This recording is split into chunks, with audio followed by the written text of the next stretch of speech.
Assalamualaikum warahmatullahi wabarakatuh.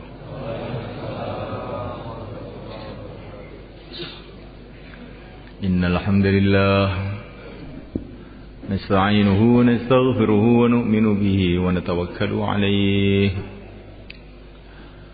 wa na'udzu bihi min shururi anfusina min sayyiati a'malina.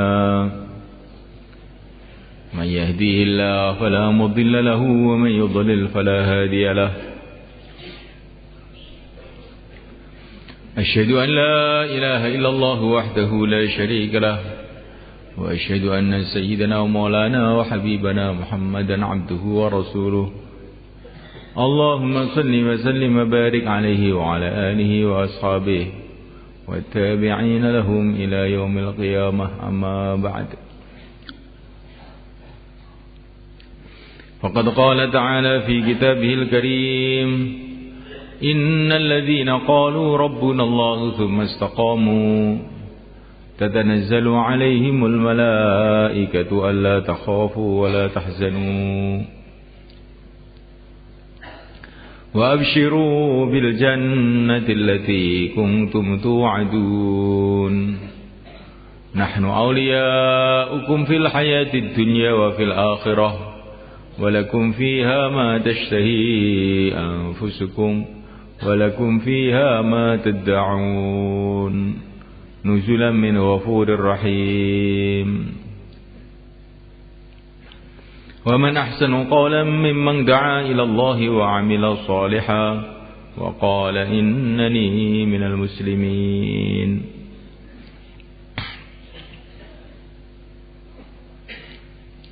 Hadirin dimuliakan Allah SWT, setiap kita sholat, kita diperintah oleh Allah melalui yang mulia Nabi Agung Muhammad SAW supaya kita ini berdoa, ihdinas siratal mustaqim siratal ladzina an'amta alaihim. Ya Allah, tunjukilah kami jalan yang lurus, jalannya orang-orang yang telah Engkau beri nikmat.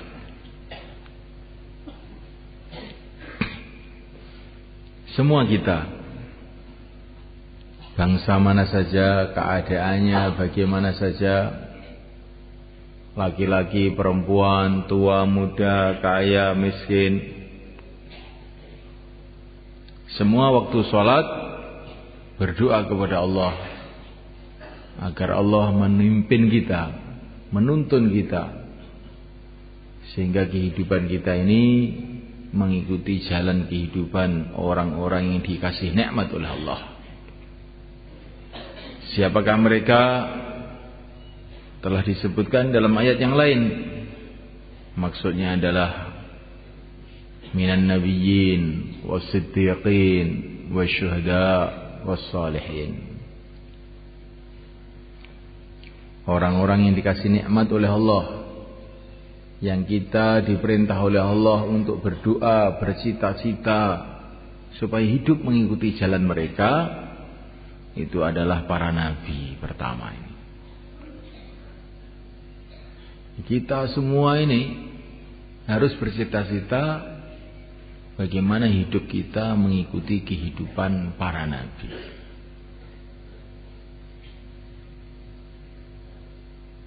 Baik kita ini kaya, miskin, ustadz, santri, petani, insinyur, profesor, siapa saja. Mohon kepada Allah supaya kehidupan kita ini mengikuti jejak kehidupan para nabi. Siapa yang ikut jejak kehidupan mereka, mengikuti kehidupan mereka, selamat, dapat ridha Allah. Yang tidak, dia akan celaka, mendapatkan murka Allah. Jadi kita di dunia ini bukan bebas sak maunya kita. Saya mau hidup model begini, saya mau hidup model begitu. Tidak bisa. Kamu ini hamba Allah, kamu ini ciptaan Allah, tinggal di bumi Allah, di bawah langit Allah, dalam waktu-waktu yang telah ditentukan oleh Allah. Sudah waktunya kamu akan dipanggil oleh Allah. Kalau kamu tidak mengikuti arahan Allah, kamu akan celaka.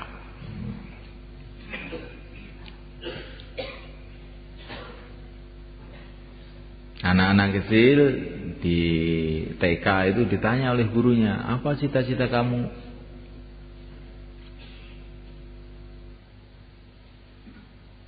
Ada yang mengatakan cita-cita saya ingin jadi raja, ingin jadi orang kaya, ingin jadi tentara, ingin jadi macam-macam. Anak-anak kecil ditanya sama gurunya begitu itu. Itu sebetulnya pertanyaan-pertanyaan yang bisa menipu. Tidak. Semua kita kecil, besar, tua, muda, cita-citanya harus satu. Bagaimana hidup kita itu mengikuti kehidupan para nabi.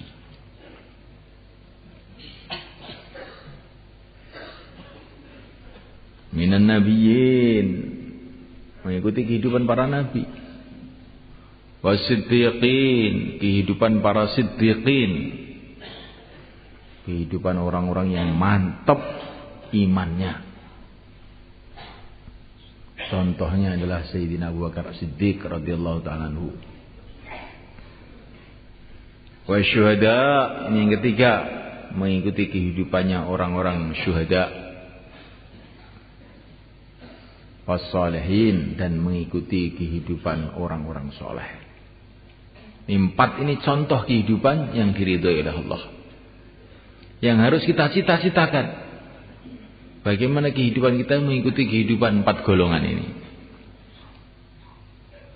Bukan mengikuti timur, bukan mengikuti barat, mengikuti empat golongan itu.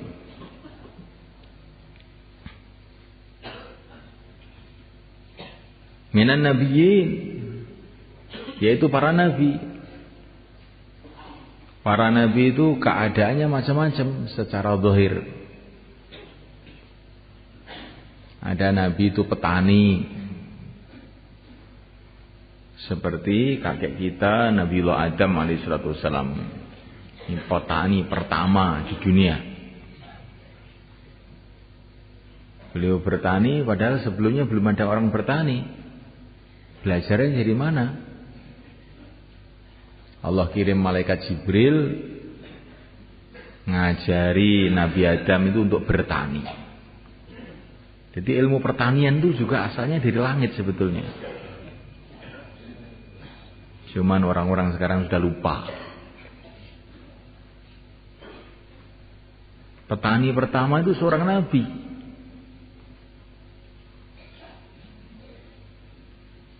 Ada nabi namanya Nabi Idris. Kerjanya itu bikin pakaian. Orang-orang sebelum zaman Nabi Idris itu pakaiannya itu dari kulit-kulit binatang. Nabi Idris dikasih wahyu oleh Allah membuat baju, bikin tenunan, bikin jahitan. Jadi ilmu menjahit itu juga asalnya dari wahyu, asal mulanya itu.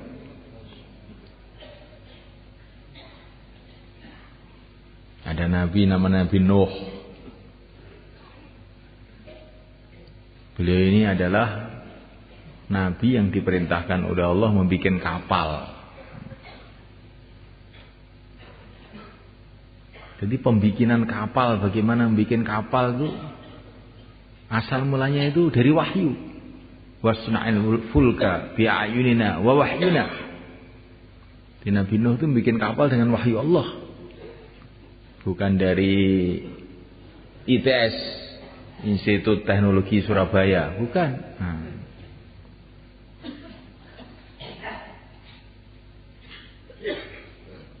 Kenapa saya ceritakan begini ini? Biar Kita ini kalau kerja-kerja dunia itu jangan merasa terus jauh dari agama gitu.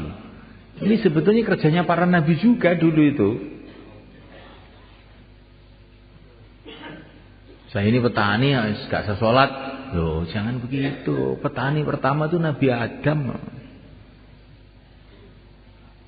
Saya ini nelayan. Sholatnya itu ya kalau sudah turun dari kapal. Loh, jangan begitu.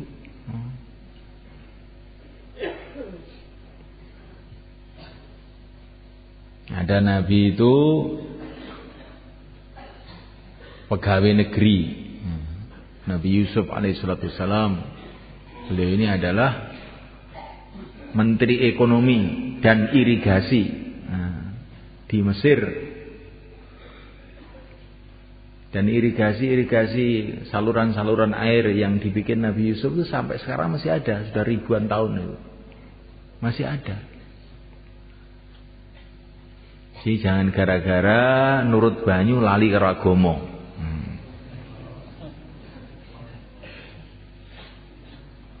Nurut banyu kesel, sewengi utuh ora turu, akhirnya subuh itu dikelantang, subuh di PP jam 09.00 ya kan.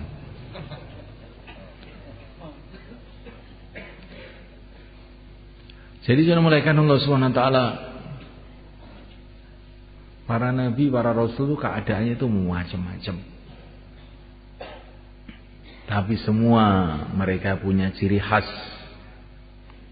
Yang pertama, yakin mereka itu hanya kepada Allah. Mereka ada yang petani, mereka ada yang pedagang, mereka ada yang bikin kapal, mereka ada yang bikin baju, mereka ada yang pegawai negeri, ada yang mereka tentara. Nabi Daud itu tentara, tentaranya Raja Tolut. Tapi semua yakinnya hanya kepada Allah saja. Yakin kepada Allah itu bagaimana?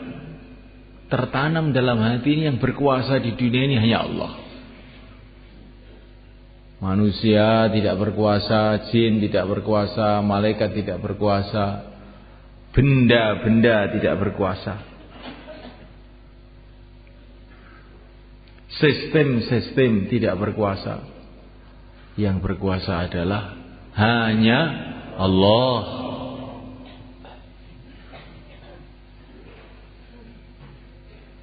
Bukan manusia yang berkuasa. Yang berkuasa adalah yang menciptakan manusia. Bukan raja-raja yang berkuasa. Yang berkuasa yang menciptakan raja-raja. Bukan sistem-sistem yang ada di dunia ini.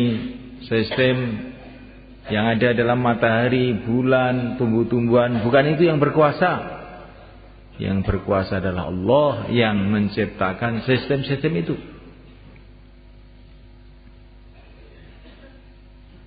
Ini memuliakan Allah Subhanahu wa taala. Apa saja yang ada di alam semesta ini hanyalah makhluk diciptakan oleh Allah. Kalaupun ada manfaatnya karena dikasih manfaat oleh Allah. Kalau ada mudaratnya karena dikasih mudarat oleh Allah. Kalau dia berjalan karena dijalankan oleh Allah. Semua, mulai yang besar-besar, matahari, bulan, Allah yang menjalankan. Sampai yang kecil-kecil, atom-atom, elektron-elektron, Allah yang menjalankan. Gak ada yang berjalan sendiri. Semua dijalankan oleh Allah. Dialah yang menciptakan, dialah yang menjalankan. Dan kalau Allah SWT menjalankan apapun, tidak perlu dengan siapapun dan tidak perlu dengan apapun. Allah menjalankan matahari, tidak perlu bantuan siapa-siapa. Tidak perlu apa-apa, tidak perlu ada lapangan terbangnya, tidak perlu ada mesinnya, tidak perlu ada pilotnya, nggak ada. Kalau menghendaki matahari jalan, ya jalan. Sejuta tahunnya jalan terus. Kalau Allah menghendaki mau membuat manis, tidak perlu gula. Dari tanah yang pahit keluar mangga yang manis. Gak usah kasih gula.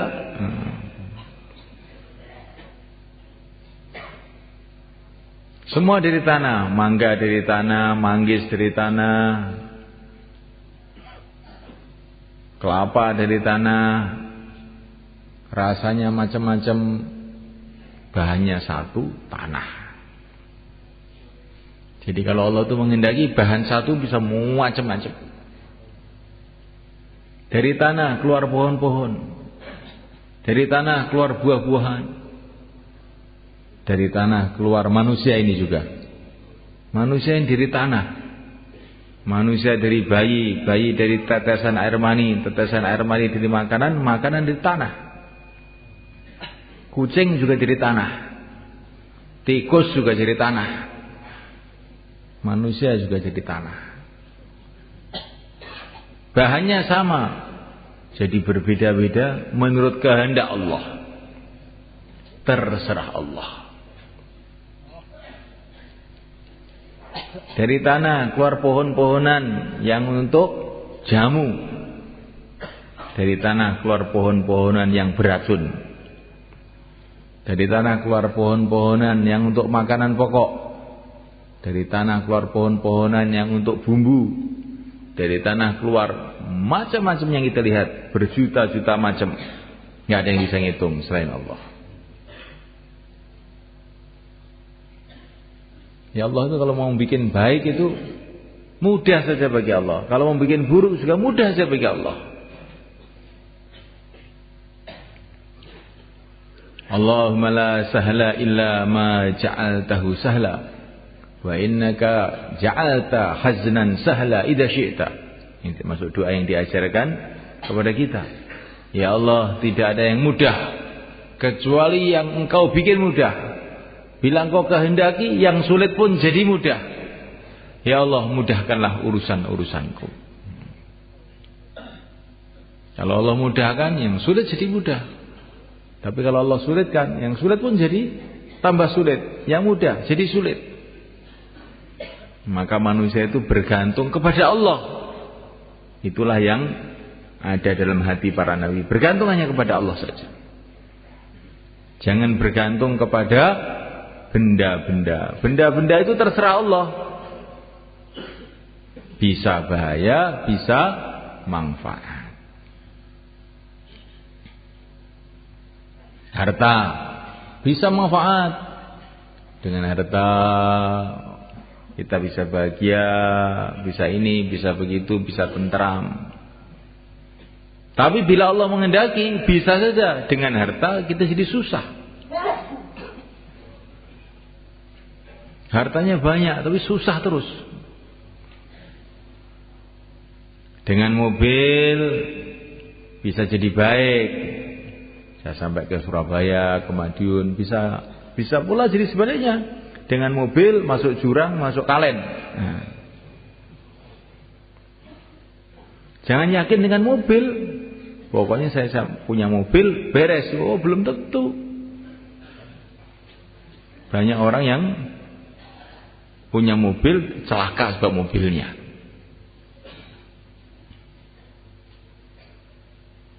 Istri, jangan kita yakin dengan istri, yakin kepada Allah. Ada orang kawin kemudian dia gembira, ada pula sebaliknya jadi susah sebab perkawinannya. Anak juga begitu.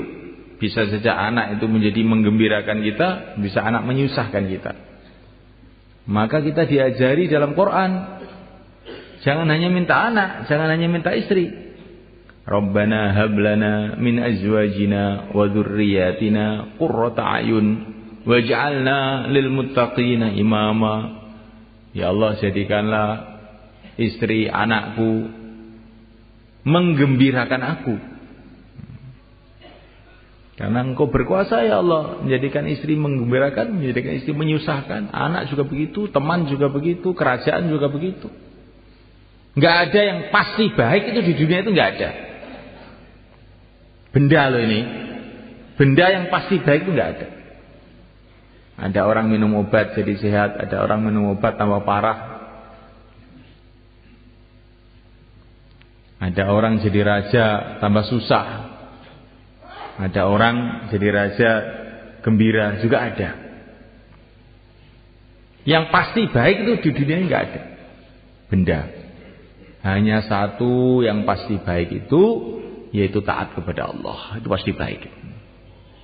Kalau orang taat kepada Allah, akhirnya dicintai oleh Allah, dibantu oleh Allah, dibela oleh Allah, maka jadi mesti baik. Yang pasti buruk itu juga tidak ada benda-benda itu, kecuali satu, maksiat kepada Allah. Maksiat kepada Allah itu akan mendatangkan murka Allah, akhirnya kita benjol, nabrak sana nabrak sini, celaka gitu.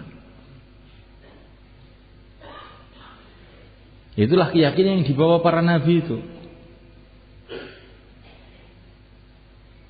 Pokoknya kok maksiat itu mesti bahaya kalau nggak tobat itu.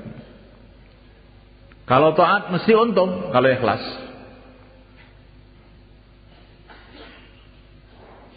Tetapi setan itu menipu kita. Kalau kita mau taat, nah, bagaimana? Nah, taat kamu mesti untung. Tapi setan datang. Kalau mau maksiat, maksiat itu enak, nanti kamu akan bahagia dengan maksiat itu.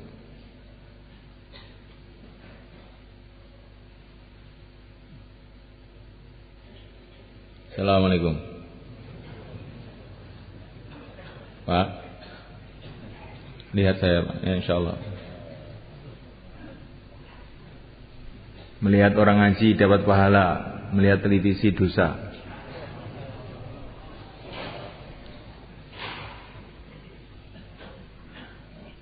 Melihat orang iman dengan penuh kasih sayang dapat pahala. Laki-laki sama laki-laki loh. Laki-laki melihat perempuan bukan mahram dosa. Ini harus tahu nih, bukan sembarang melihat. Mau kemana? Mau cuci mata. Cukil mata kamu itu.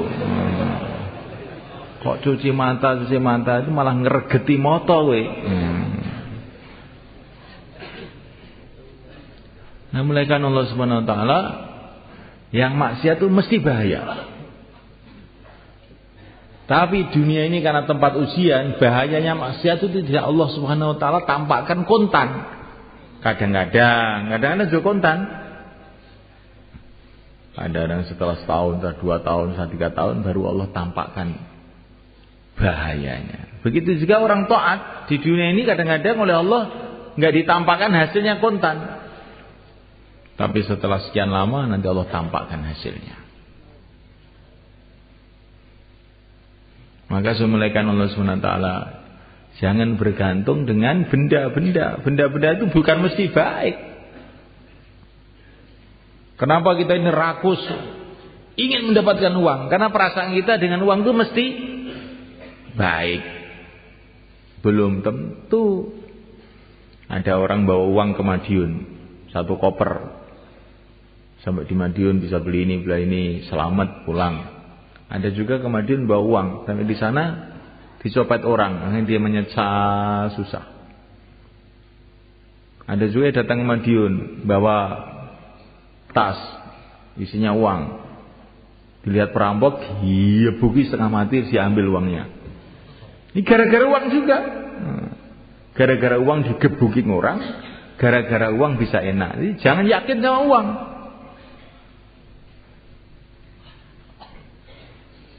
Maka ada seorang mau pergi ke pasar, mau beli kuda. Zaman dulu ini ditanya oleh seorang ulama, mau kemana kamu? Mau ke pasar. Untuk apa? Beli kuda.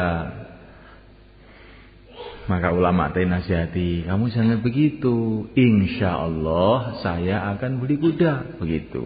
Kalau Allah menghendaki nanti ya beli kuda.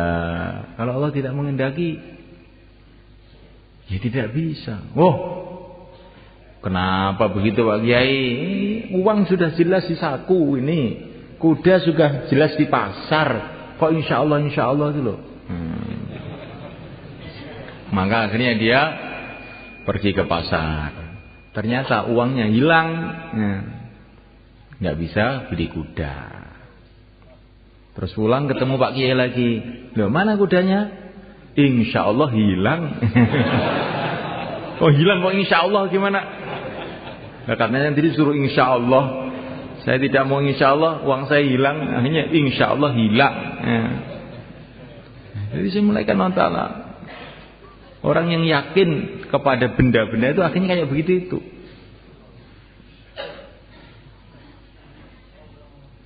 Pelajar, ini tahun ajaran baru, pikirannya kalau saya dapat ijazah, sudah pasti hidup saya itu sukses. Oh belum tentu. Yang mensukseskan kamu itu Allah. Maka jangan gara-gara sekolah kemudian nggak sholat. Banyak sarjana ekonomi malah melarat, tambah hari tambah banyak. Bukan banyak uangnya, banyak hutangnya. Yang tidak punya ijazah, tamatan SD, jualan bakso malah laku. Yang sarjana ekonomi jualan bakso malah tidak laku. Ini banyak kita lihat. Orang-orang Temboro yang kaya-kaya itu kebanyakan nul pudul, nggak pernah sekolah itu. Kamu lihat aja ini orang Temboro mesti tahu. Sing sekolah-sekolah itu malah ngentek nih duit bapake. Ini gak iso golek duit. Jangan yakin dengan ijazah, jangan yakin dengan apa saja usaha. Yakinlah kepada Allah. Orang Jepang katanya pinter, bikin reaktor nuklir beberapa tahun yang lalu. Tahu-tahu reaktor nuklir yang meledos kena tsunami, bingung semua. Nah, sekarang teknologi kamu justru menyusahkan kamu. Bukan menggembirakan kamu, menyusahkan kamu. Negara-negara yang punya senjata-senjata canggih-canggih, punya bom atom. Kata Maulana Umar, nanti satu saat mereka akan menyesal.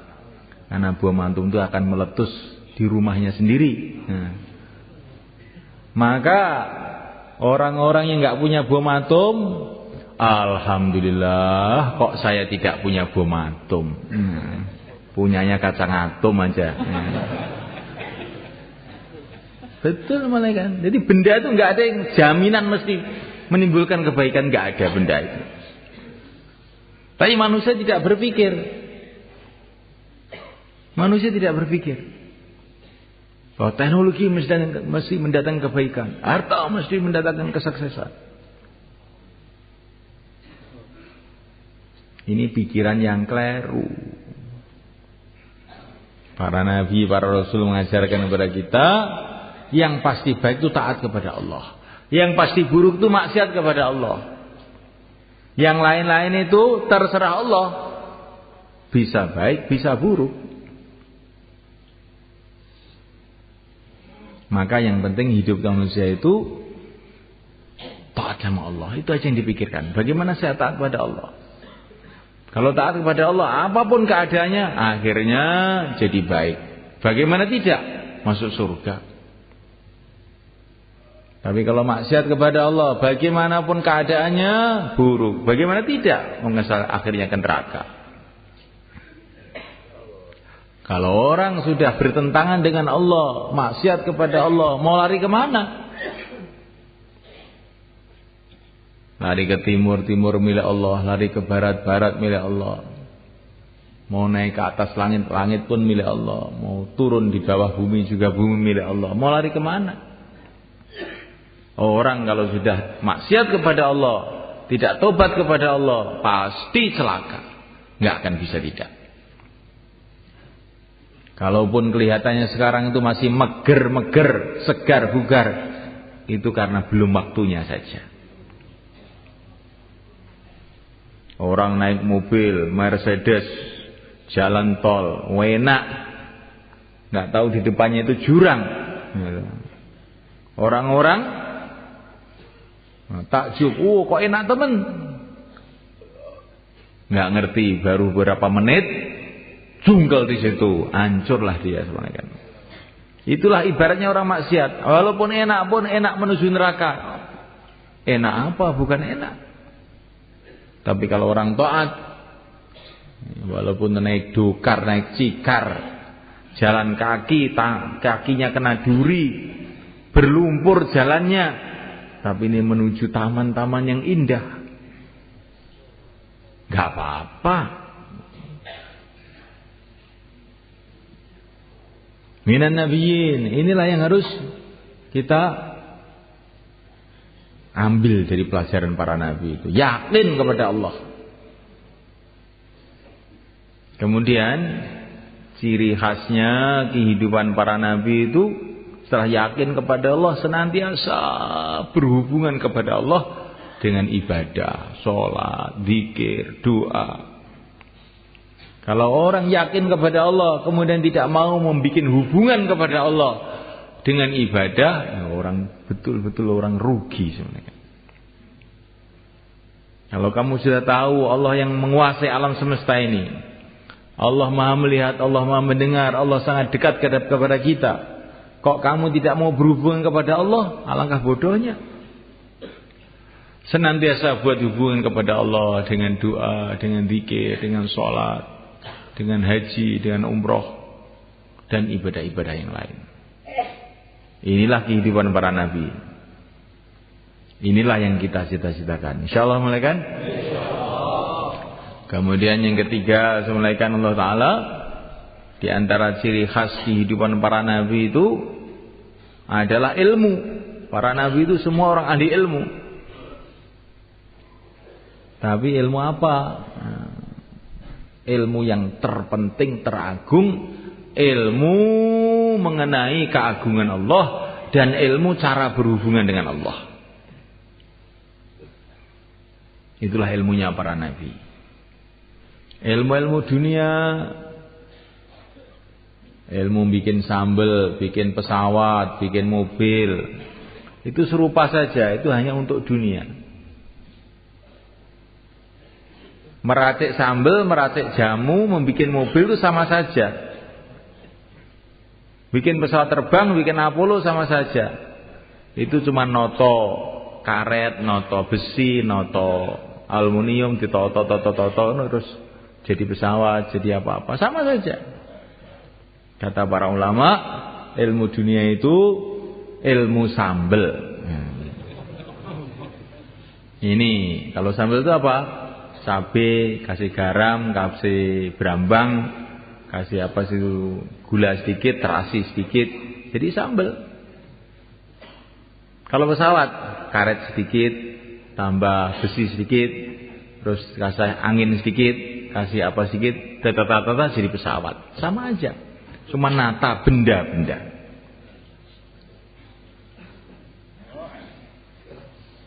Ini kalau orang insinyur digitukan mungkin marah.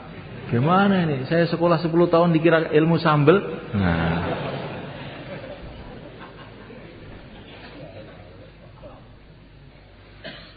Mulaikan Allah Subhanahu wa taala. Memang begitu itu kalau kita renungi, cuman ilmu menata benda-benda. Nah, kalau ilmu yang ilmunya para nabi itu bukan ilmu menata benda-benda. Ilmu bagaimana kita hubungan dengan Allah yang menciptakan seluruh benda. Nah, ini beda ini. Nah, kita ini harus semuanya belajar ilmunya para nabi ini. InsyaAllah malaikat. Taklim dihidupkan di rumah kita, di masjid kita, di kantor kita, di pasar kita. Hidupkan taklim. Supaya kita tahu nilai hubungan kepada Allah. Sekarang kita tahu nilainya mobil, nilainya tempe, nilainya ini, nilainya itu, nilainya kayu. Tapi nilainya sholat, nilainya puasa, nggak tahu. Akhirnya nggak mau puasa, hanya sholat males, nggak tahu nilainya. Seperti anak kecil, nggak tahu nilainya intan, dikira intan itu sama aja dengan kaca. Begitu juga umat manusia sekarang ini tidak tahu nilai amal. Sehingga amal itu dikira apa sih, dan nggak ada apa-apanya. Di anak kecil dikatakan ini kaca harganya 5.000. Kalau ini intan harganya 500 juta. Orang gila katanya. Apa? Sama-sama meling-melingnya saja. Sama-sama nggak manis, sama-sama nggak bisa dimakan. Kenapa ini jadi 500 juta? Kenapa? Karena kamu tolol. Jadi semulaikan Allah Subhanahu Wa Taala, maka taklim kita hidupkan semulaikan,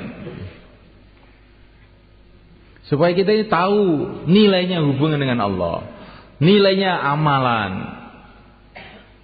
Kita Ramadan, sebentar lagi akan Ramadan.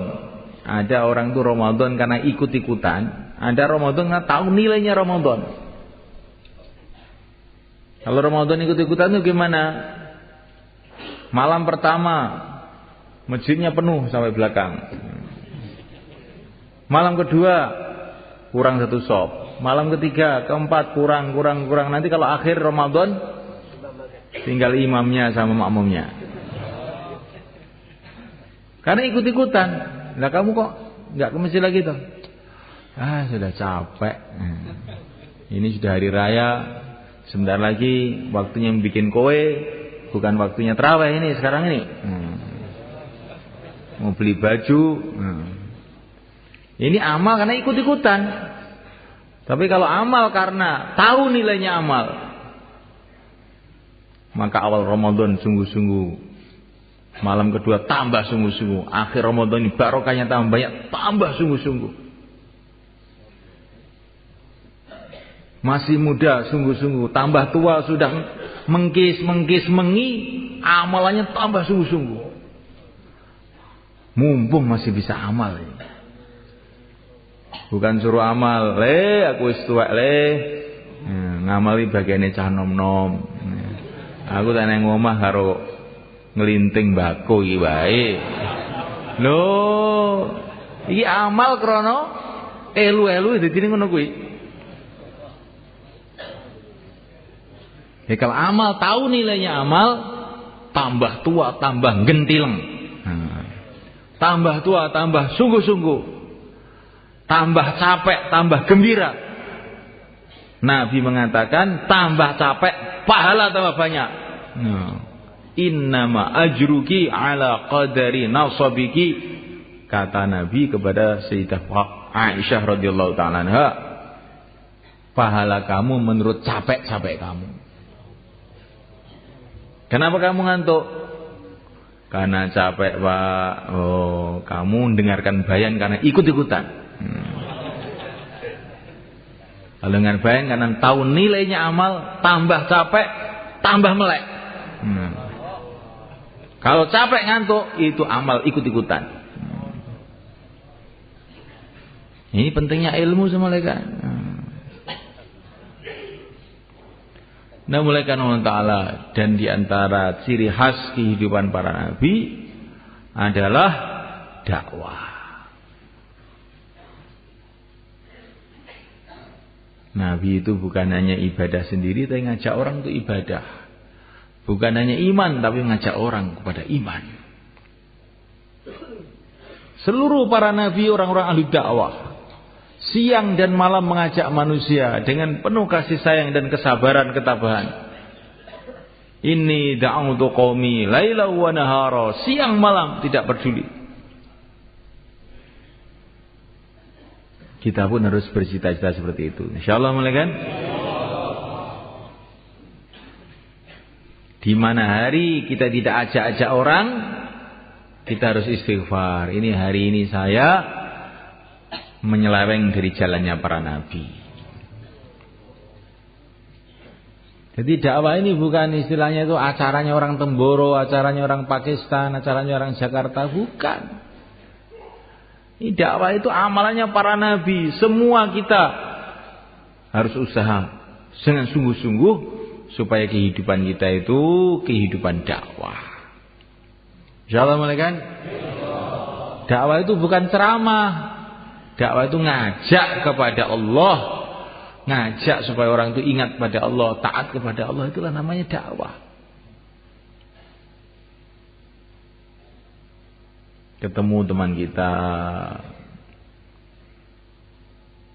yang lagi sibuk dalam urusan-urusan, Pak, dunia ini tidak lama, sebentar lagi akan kita tinggalkan semua. Kesuksesan kita, kemuliaan kita bukan kalau kita mendapatkan dunia. Dunia semua akan kita tinggalkan. Kesuksesan kita kalau kita ini bisa menggunakan dunia kita ini untuk taat kepada Allah. Bagaimana caranya? Caranya kamu keluar 4 bulan untuk latihan menggunakan dunia untuk taat pada Allah. Bagaimana, Pak? Insyaallah. Begitu semalaikat. Dakwah itu tidak menyuruh orang meninggalkan dunia. Bukan. Nanti sebentar lagi meninggalkan sendiri. Ya. Meninggal dunia semua. Dakwah ini tidak menyuruh kamu meninggalkan dunia. Suruh ngatur dunia kamu itu sesuai dengan agama. Gunakan dunia kamu untuk taat kepada Allah. Makanya taat kepada Allah, dagangnya taat kepada Allah, maka akan diberkahi dagangnya. Jangan dagang dengan riba.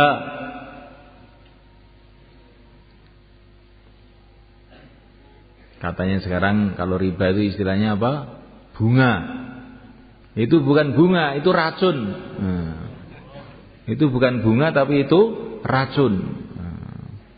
Tapi setan itu memberi nama yang indah. Ini bunganya sekian. Ini bukan bunga, racunnya sekian. Begitu.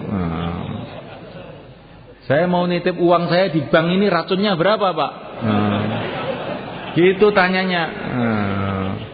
Bukan bunganya. Setan tuh pandai melakukan barang-barang buruk dikasih nama yang baik-baik. Barang baik dikasih nama buruk.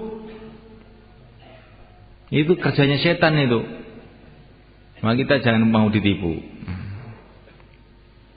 Jadi semulaikan Allah SWT, para nabi itu semua siang malam dakwah. Di lingkungannya masing-masing. Kecuali satu nabi, yaitu pimpinannya seluruh nabi, nabi kita Nabi Agung Muhammad SAW. Beliau bukan dakwah di lingkungannya saja, dakwah seluruh alam. Maka kita pun dakwah seluruh alam. Bagaimana caranya? Jamaah mengeluarkan jamaah. Jamaah 3 hari mengeluarkan jamaah 3 hari. Jamaah 4 bulan mengeluarkan jamaah 4 bulan. Jamaah keluarkan jamaah, itulah namanya dakwah seluruh alam. Maka kalau ada jamaah-jamaah datang ke masjid kita, kamu tanya, ini jamaah ini mau mengeluarkan jamaah kapan? Kalau mereka jawab, ini belum ada musyawarah, wah kamu itu berarti belum ada fikir alam, belum ada fikirnya Rasulullah. Kamu harus tobat kamu ini. Seminggu lagi kirimkan jamaah. 10 hari lagi bentuk jamaah. Baru itu namanya fikir seluruh alam, jamaah mengeluarkan jamaah. Insyaallah mulai kan? Jadi fikir seluruh alam itu bukan kita suruh muter seluruh alam, ini nggak bisa, cepot kaki kita.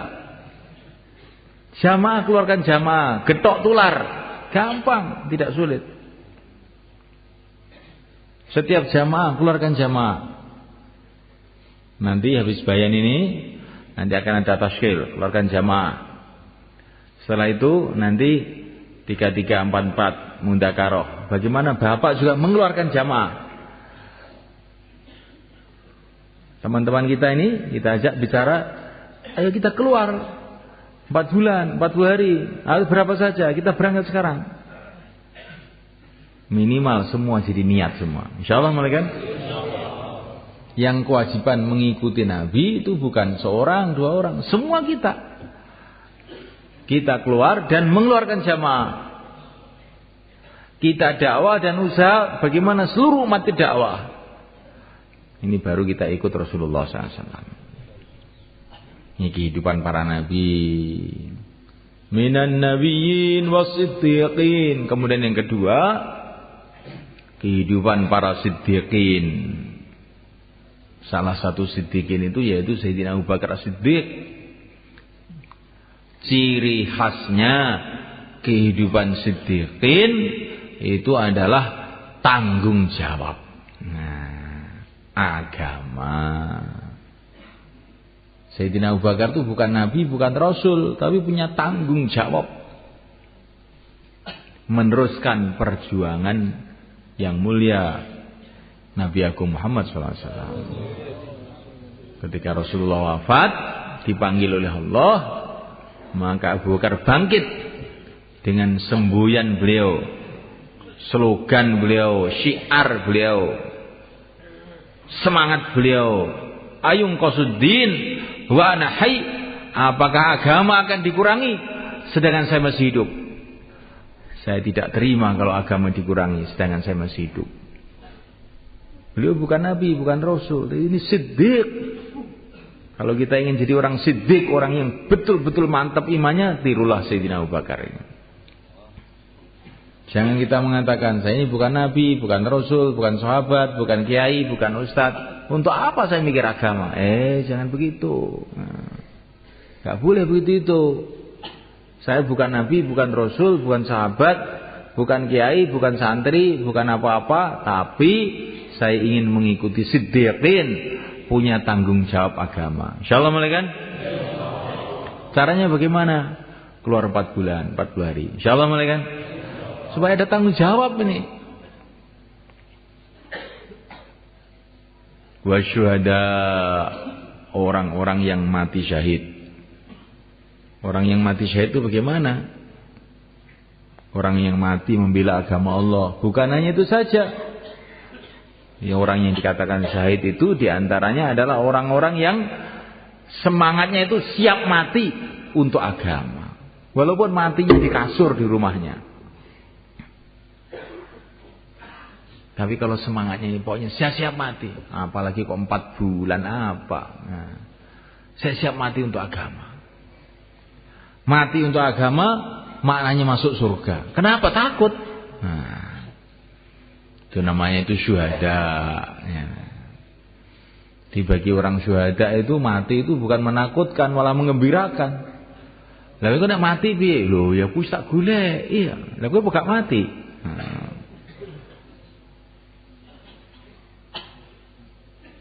Para sahabat itu begitu semua kan. Semangat ingin mati dalam memperjuangkan agama itu Masya Allah. Mereka gembira. Bahkan mereka itu doa, ya Allah matikan saya dalam perjuangan. Matikan saya dalam perjuangan. Ini syuhada namanya. Wassalihin, orang-orang soleh. Yang keempat, kita ini harus bercita-cita jadi orang soleh. Orang soleh itu bagaimana?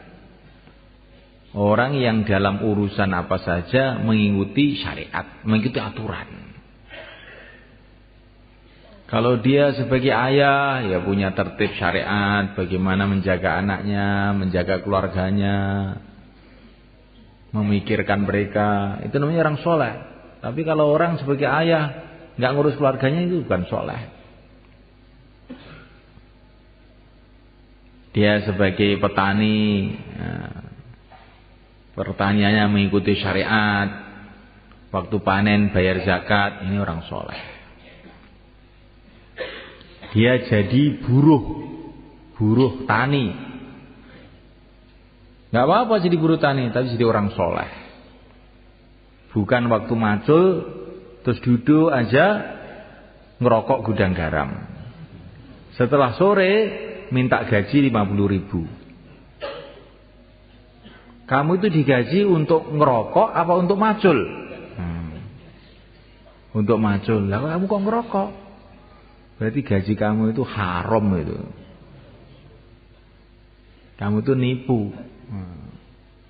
Kalau ngepiok, ya, maka padinya yang bagus-bagus untuk saya. Yang jelek-jelek, gabuk-gabuk berikan kepada pemilik sawah. Ini namanya tidak soleh. Pokoknya apa saja yang tidak pakai aturan syariat itu namanya nggak soleh. Naik bis beli tiket bis. Tiket itu untuk orang apa untuk barang? Untuk orang. Terus kamu naik ke bis, bawa beras 1 kuintal, ayam 1 kerdus.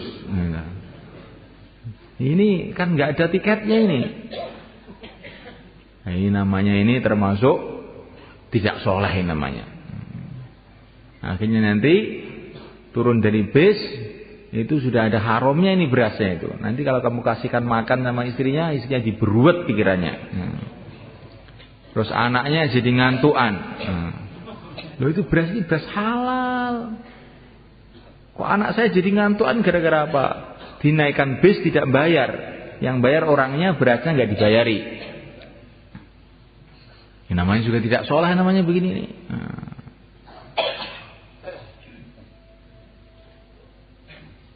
Maka kita semuanya mengikuti aturan syariat.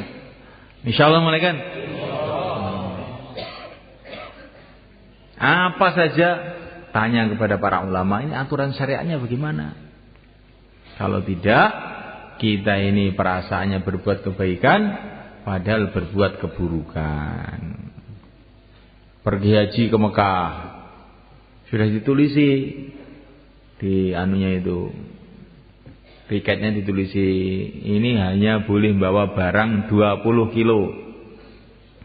Ini bawa pulang 50 kilo. Akhirnya sama pegawainya pesawat itu nggak boleh. Jangan banyak-banyak, ini 20 kilo saja.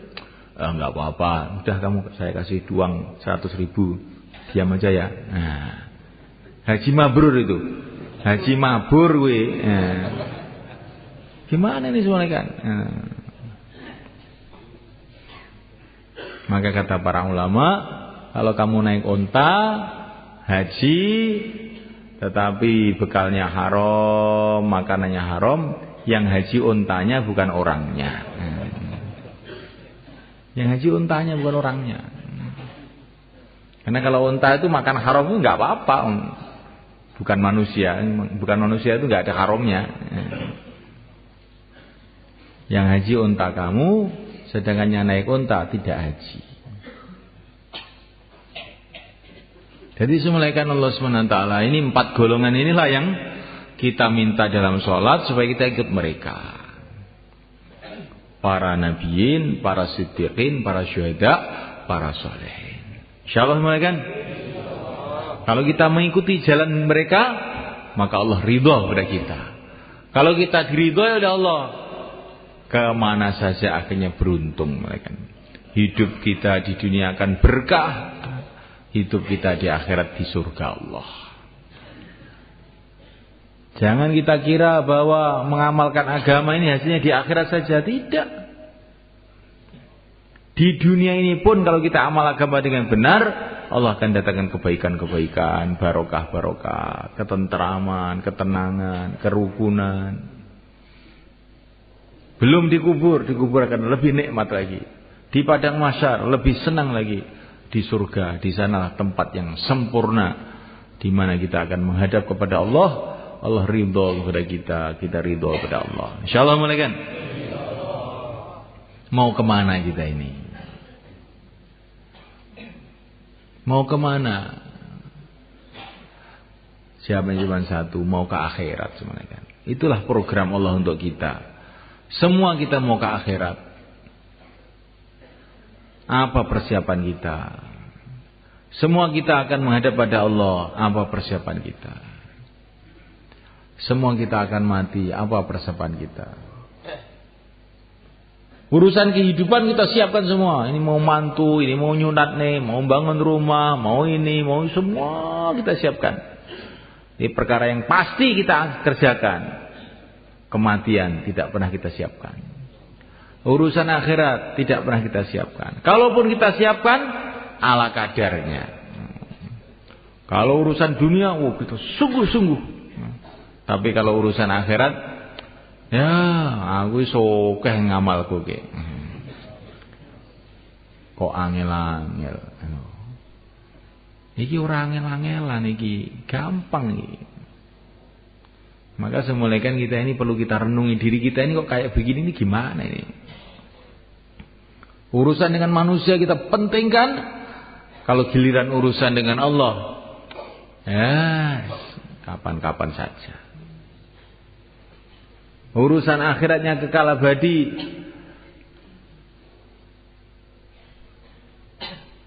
kita cuekkan. Nah, tapi urusan dunia yang cuma 60 tahun, 70 tahun, kita habis-habisan. Ini adalah satu kerugian besar. Sebelum datang mati menjemput kita, sebelum datang malaikat Israel untuk